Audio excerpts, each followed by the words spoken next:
हर कोई आगे बढ़ना चाहता है, तो फिर हाथ पांव मारते हैं हम इधर उधर।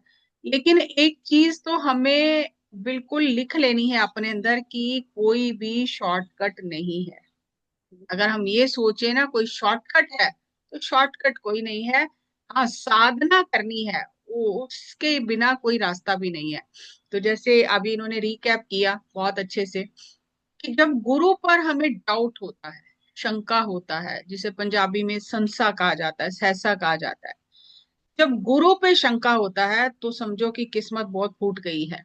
और इसमें एक चीज ये भी है कि ऐसा नहीं कि सिख के मन में या साधक के मन में शंका आना नहीं चाहिए, शंका आता है, लेकिन उसका तुरंत निवारण गुरु के आगे प्रार्थना करके कि मेरी बुद्धि छोटी है, मुझे समझ नहीं आ रही है इस बात की, आप मुझे बताओ, मुझे समझाओ।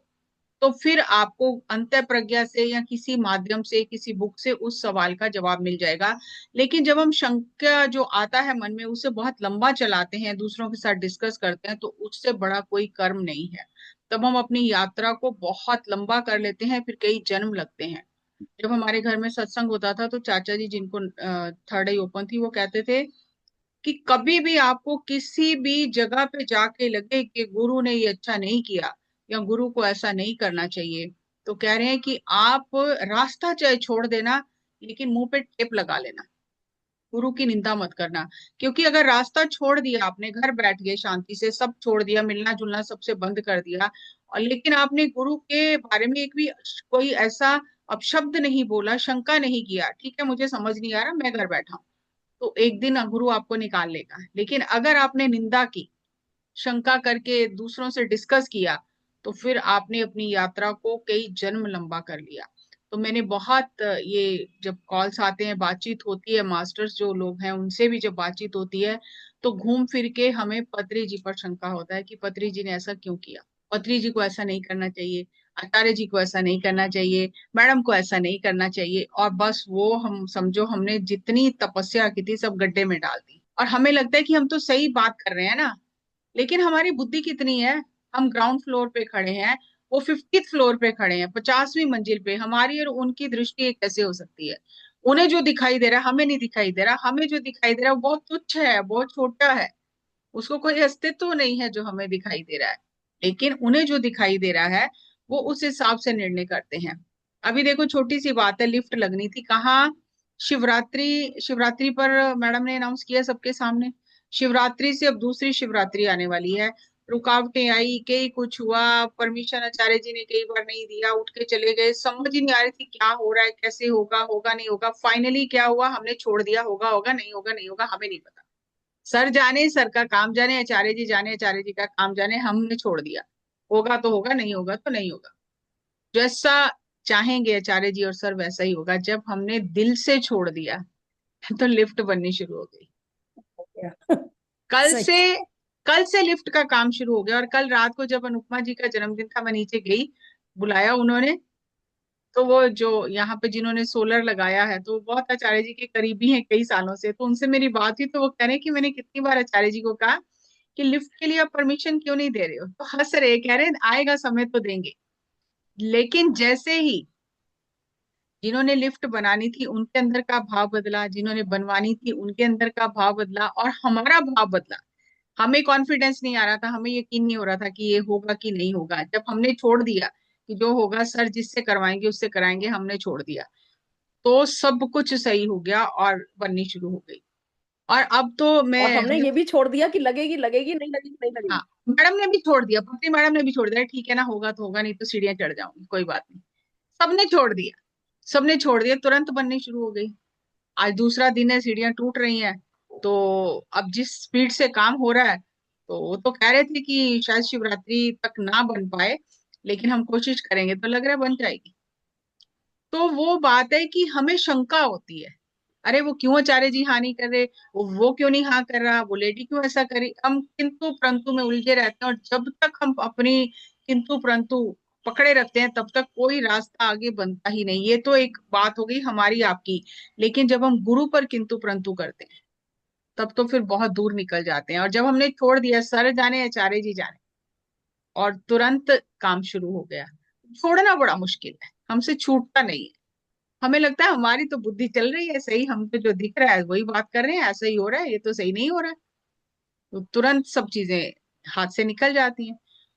तो यही बात गुरबानी में गुरु अमरदास जी ने कही है कि जब सिख के अंदर शंका होता है, वो अपनी तपस्या को व्यर्थ कर लेता है। और गुरु करुणावान है, गुरु नहीं चाहता कि मेरे सिख की, मेरे शिष्य की, मेरे मुरीद की तपस्या व्यर्थ जाए। तो गुरु उसके शंके का निवारण करता है। कई बार ऐसा होता है कि शंका तुरंत निवृत्त हो जाता है, कई बार पूरा जन्म लग जाता है, और कई बार लंबी कहानी हो जाती है। तो इसलिए जब भी हमें शंका हो, तो साथ ही हमें मन में ये बात सोच लेनी चाहिए, दोहरानी चाहिए कि मेरी बुद्धि अभी इस बात को समझने के योग्य नहीं है। उन्होंने जो किया है वहां तक अभी मेरी बुद्धि नहीं है, जब समय आएगा तो मुझे समझ आ जाएगी। लेकिन मुझे इसी मार्ग पर चलना है, जब समझ आएगी तब आएगी। ये मैं फाइल बंद करके साइड में रख रही हूँ, अभी मैं इस फाइल को नहीं समझ सकती हूँ, लेकिन रास्ता तो सही है। तो जब हम इस तरह से चलेंगे तो जल्दी ही वो शंका का समाधान हो जाएगा। अब गुरु जी आगे कहते हैं, मैंने गुरबानी का शब्द तो नहीं लिया था, उसका अर्थ लिया था, थोड़ा सारांश लिया था, आज उससे आगे का एक पद ले रही हूँ। गुरु जी कहते हैं, जियो मैले बारो निर्मल। जियो मतलब आत्मा, जीव अंदर से तो मैला है और बाहर से बड़े सुंदर कपड़े पहने हैं। जियो मैले बारो निर्मल, बाहरों तो ऐसा है कि इसके जैसा कोई पवित्र नहीं है, परफ्यूम लगा रखी है, बहुत सुंदर कपड़े पहन रखे हैं। लेकिन कह रहे हैं कि मेरी नजर में, गुरु जी कह रहे हैं, मेरी नजर में बाहरों निर्मल जियो ता मैले तिनी जन्म जुए हारिया। जो बाहर से सुंदर दिख रहे हैं, पवित्र दिख रहे हैं आपको संसार में, और मन बहुत काला है, आत्मा के ऊपर मैल चढ़ी हुई है, आत्मा मलिन हो गई है पाप कर्म कर करके, कह रहे हैं वो तो अपना जन्म ऐसे हार जाते हैं जैसे जुए में कोई व्यक्ति सब कुछ हार जाता है। तो कह रहे हैं कि ऐसा व्यक्ति फिर क्या करता है। वेदा में नाम उत्तम सो सुने नहीं फिरे ज्यों बेतालिया। गुरु समझा रहे हैं, वेद समझा रहे हैं, ग्रंथ समझा रहे हैं, संत समझा रहे हैं, लेकिन वो सुनता ही नहीं है, बहरा हो जाता है। उसे कुछ सुनाई ही नहीं देता, वो सुनना चाहता ही नहीं है, क्योंकि उसको पता है कि मैं क्या कर रहा हूं। वो सत्य की बात सुनना ही नहीं चाहता, उनके करीब ही नहीं जाता। जो उत्तम ज्ञान है वेदों में, ग्रंथों में, गुरुओं का, संतों का, वो उनके करीब ही नहीं जाता, वो सुनना ही नहीं चाहता है। और वो ऐसे घूमता है जैसे शैतान घूमता है, क्योंकि उसने काम ही शैतानों वाले करने हैं। तो वो शैतान की माफिक इस संसार में घूमता रहता है, कुछ ना कुछ अनर्थ करता रहता है, क्योंकि उसे डर लगता है संतों की संगत में जाने से, गुरुओं की संगत में जाने से। उसे लगता है कि मैं अगर गया तो मैं पकड़ा जाऊंगा, और वो शैतानों के काम करता रहता है, उनके करीब जाता नहीं है, उनकी वाणी सुनता नहीं है। एक साखी अभी मुझे याद आई है इसी बात पे, तो मैं आपसे बाद में शेयर करती हूँ।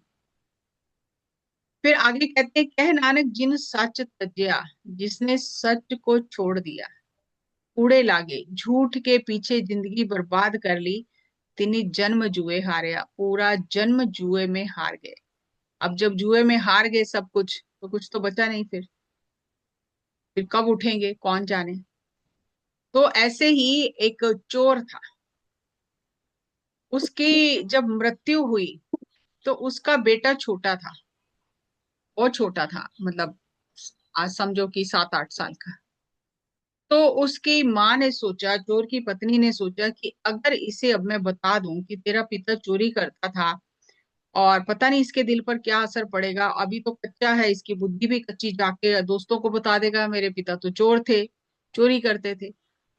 तो वो बेटा कहने लगा कि बताओ कि अब हम खाएंगे क्या, पिता तो चले गए, अब मुझे बताओ पिता क्या करते थे, तो थोड़ा मैं भी सीख के काम करूं।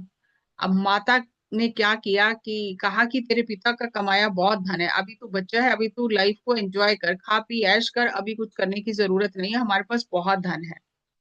करते करते ऐसे ही उसकी माँ उसे बार बार कहती रही कि तू अभी एंजॉय कर, खा पी, हमारे पास बहुत धन है, अभी जरूरत नहीं है तुझे कुछ करने की।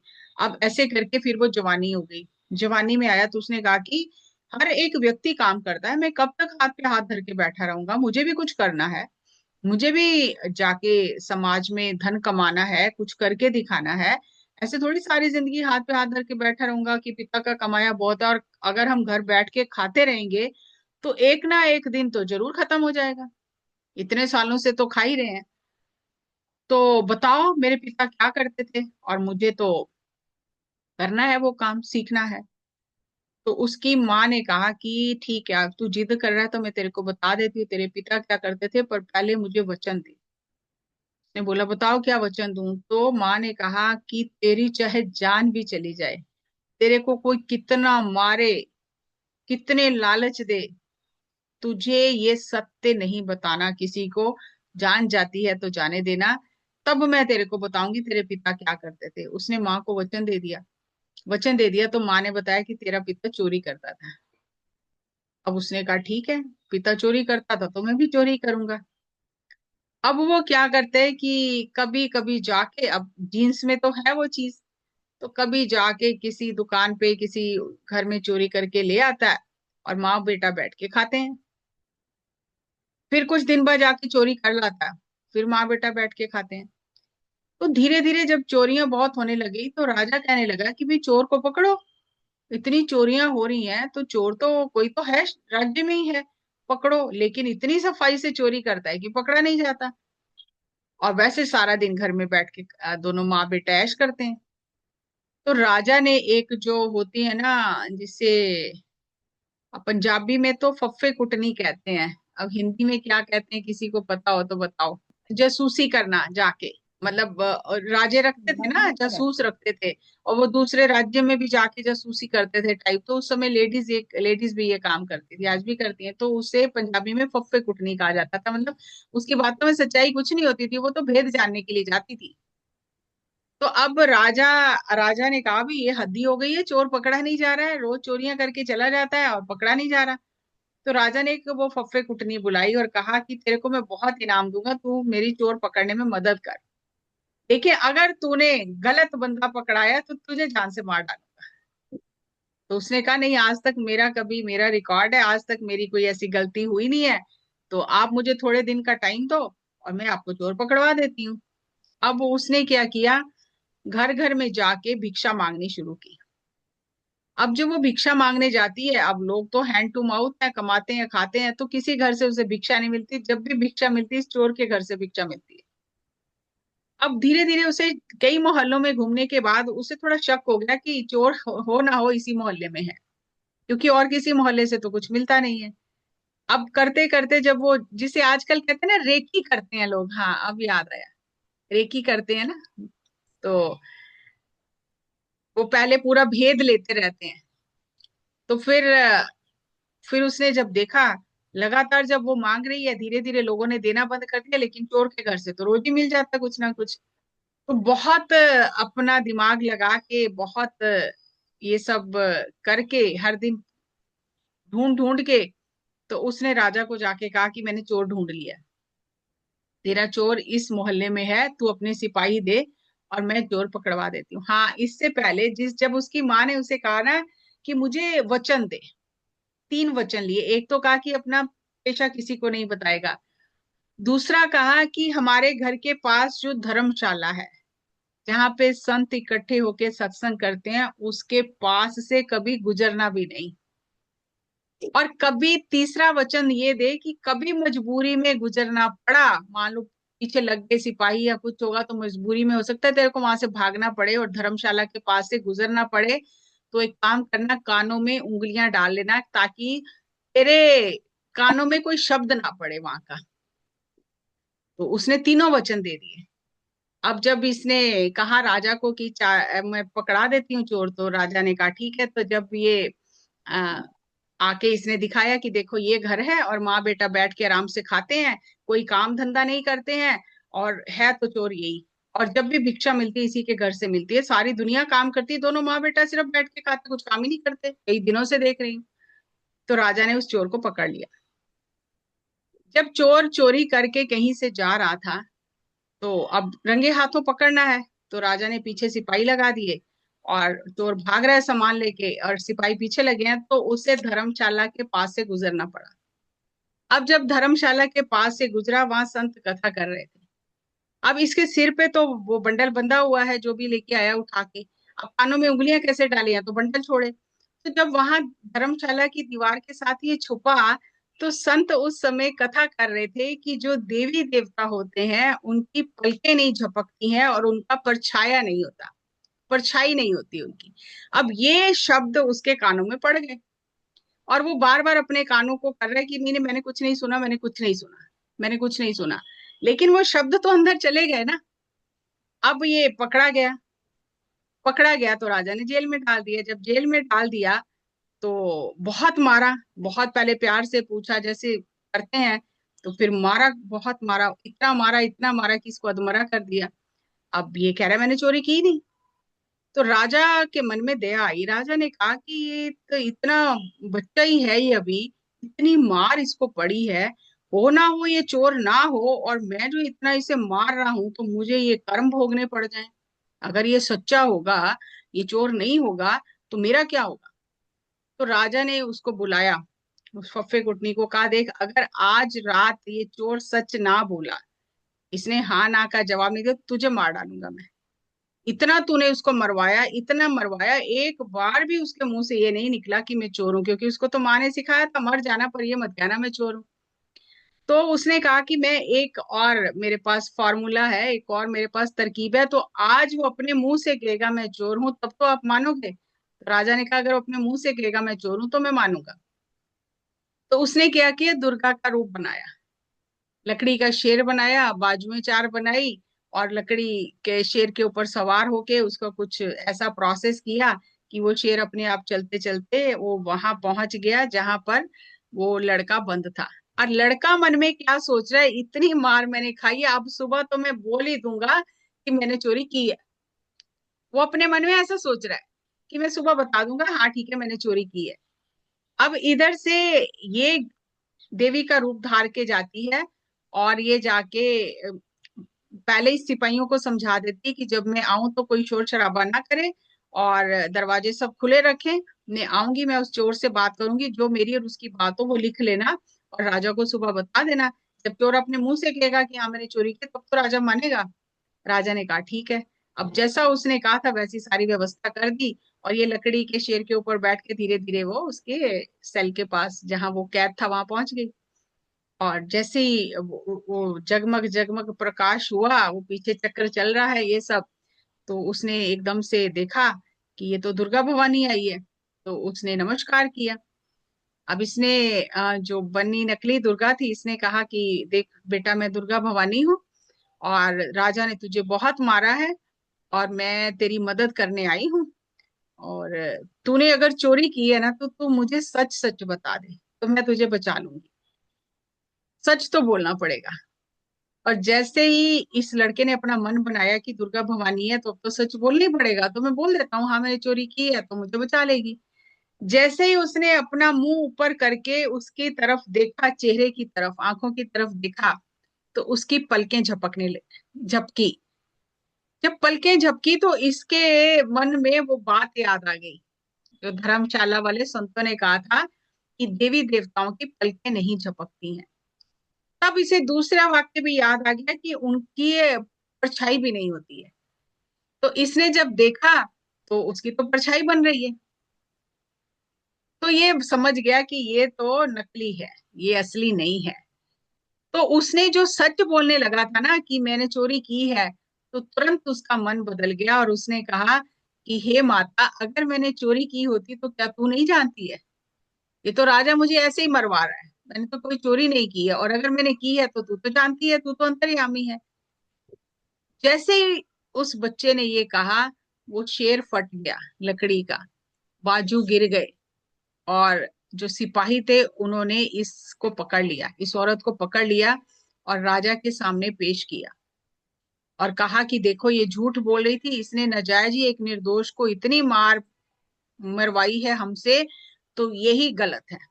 तो जब राजा ने कहा कि इस फफे कुटनी को फांसी दे दो, और जब उसको फांसी के लिए लेके गए तो ये जो चोर था, इसने फिर कहा कि सच्ची बात ये ऐसी नहीं है। मैंने धर्मशाला में एक पंक्ति सुनी थी कि जो देवी देवता होते हैं उनका परछाई भी नहीं होती है, उनकी पलकें भी नहीं झपकती हैं, इस वजह से मैं बच गया। तो जो एक शब्द अगर किसी को बचा सकता है, जान बचा सकता है, किसी को गलत रास्ते से सीधे रास्ते लेकर जा सकता है, तो एक गलत शब्द किसी सीधे रास्ते पे चलने वाले को उल्टे रास्ते भी लेकर जा सकता है। इसलिए क्या सुनना है, क्या नहीं सुनना है, ये बहुत महत्वपूर्ण है। अब इसकी चोर की तो किस्मत अच्छी थी कि अच्छे शब्द इसके कान में पड़ गए और इसकी जान बच गई, इसकी जिंदगी बदल गई। लेकिन ऐसा तो नहीं है ना कि हर किसी के कानों में अच्छे ही शब्द पड़े। आज की डेट में हम इतना यूट्यूब भरा पड़ा है, ये सब हम देख रहे हैं, तो सब अच्छे शब्द थोड़ी हमारे कानों में पड़ रहे हैं। लेकिन आप ये देखो कि जो शब्द एक बार अंदर चले गए, हमने सुन लिए, वो अपना असर जरूर दिखाएंगे। चाहे वो अच्छे हों चाहे वो बुरे हों, कभी ना कभी वो अपना असर जरूर दिखाएंगे। इसलिए अगर मन में कुछ और है और मुंह में कुछ और है, ये कहते हैं ना, बगल में छुरी मुंह में राम राम, मुंह में राम राम बगल में छुरी। तो यहाँ दुनिया में तो हम किसी को बेवकूफ बना सकते हैं, लेकिन हम अपनी ही आत्मा से हार जाएंगे, क्योंकि वो तो जानती है हम गलत कर रहे हैं। और आत्मा, जब हम अंदर से कुछ और होते हैं बाहर से कुछ और होते हैं, तो सबसे ज्यादा मलिन आत्मा ही होती है। और फिर जब वो गंदगी, वो वजन, वो आत्मा के ऊपर जो पापों का बोझ है, वो उतारने का एकमात्र साधन है दुख।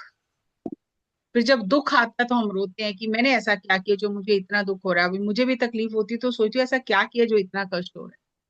लेकिन किया है तभी तो हो रहा है।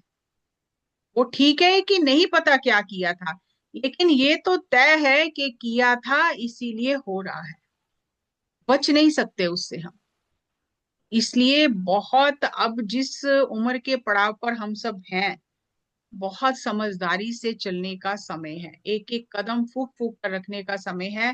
क्या सुनना है, क्या बोलना है, क्या खाना है, किसी से कैसे बात करनी है, किसी की बात में इंटरफियर करना है कि नहीं करना, किसी को सलाह देनी है कि नहीं देनी, देनी चाहिए कि नहीं देनी चाहिए। ये बहुत ज्यादा जागरूकता की जरूरत है। क्योंकि अब अगर इस बार इस सीढ़ी से फिसल गए तो फिर पता नहीं कब मौका मिलेगा। अभी तो पत्री जी ने हमें इतना सीधा सीधा रास्ता दिखा दिया। पहले जमाने में कहा जाता था ब्रह्म मुहूर्त में उठो, इतने घंटे जाप करो, इतना यज्ञ करो, हवन करो, पूजा पाठ करो, कितने कुछ नियम दिए जाते थे। लेकिन आज के समय में, अब मैं जैसे हमारे गुरु पहले थे तो बहुत नियम देते थे हमें और करते थे हम। अब जब फिर मैं पत्री सर के पास आई तो इतना आसान लगा, जितनी उम्र है उतने मिनट ध्यान करो। नहाए हो नहीं नहाए हो, खाया है नहीं खाया है, रात है दिन है, कोई फर्क नहीं पड़ता, बस जितनी उम्र है कम से कम उतने मिनट तो रोज करो। और अगर कुछ ज्यादा तकलीफ है या आप सत्य को जानना चाहते हो तो ज्यादा ध्यान करो। तो बहुत आसान लगा। तो इतना आसान रास्ता जो पत्री जी ने हमें बता दिया, अगर उस पर भी हम नहीं चल पा रहे तो फिर कौन चलाएगा। तो ये बहुत समझदारी से चलने की बात है। और यही बात यहाँ आचार्य जी सबको बताते हैं। वो कहते हैं कि आप अपने 24 घंटे में से हमें 10 मिनट दे दो। उन्होंने और आसान कर दिया, 10 मिनट दे दो।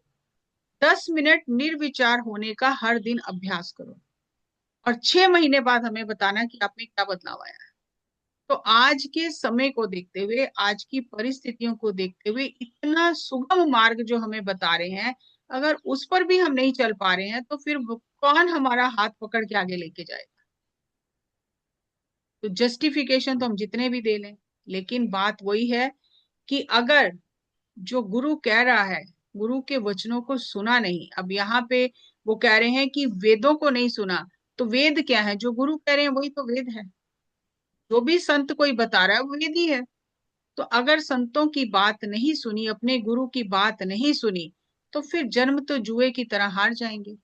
फिर कब कोई गुरु मिलेगा, किस जन्म में मिलेगा, कब इस बात का ज्ञान मिलेगा कि जीवन का उद्देश्य क्या है, क्या करना है, क्या करने आए हैं। अब तो 60 साल में तो जाके ही पता ही चला कि जीवन का कुछ उद्देश्य है जिसे हम पूरा करने आए हैं, तो अब भी नहीं करेंगे तो जुए की भांति हार जाएंगे। जन्म जन्म हार गए तो फिर पता नहीं कब कोई गुरु मिलेगा, किस जन्म में मिलेगा, कौन जाए। तो ये जीवन जो है बहुत अनमोल है, पल पल अनमोल है। हम अंदर बाहर से एक रहें और बहुत जागरूकता से जीवन जिए। अब आगे वाले जो पंक्तियां हैं उसमें गुरुजी फिर बता रहे हैं कि अंदर बाहर से एक कैसे होना है, तो वो हम कल इस पर विचार करेंगे। कि अभी हमने ये जाना कि शंका करने से आत्मा मलिन हो जाती है, हम दूर हो जाते हैं अपने गुरु से। और अंदर बाहर जब हम अलग अलग होते हैं, अंदर कुछ और बाहर कुछ और गुरु की बात सुनते नहीं है, उस पर चलते नहीं है, तो हम ये जन्म जो है जुए की भांति हार जाते हैं। अब तीसरे उसमें गुरु जी बताएंगे कि अंदर और बाहर से एक कैसे होना है। तो कल हम उस पर विचार करेंगे। तो आपने बहुत ध्यान से सुना, सो बहुत बहुत धन्यवाद।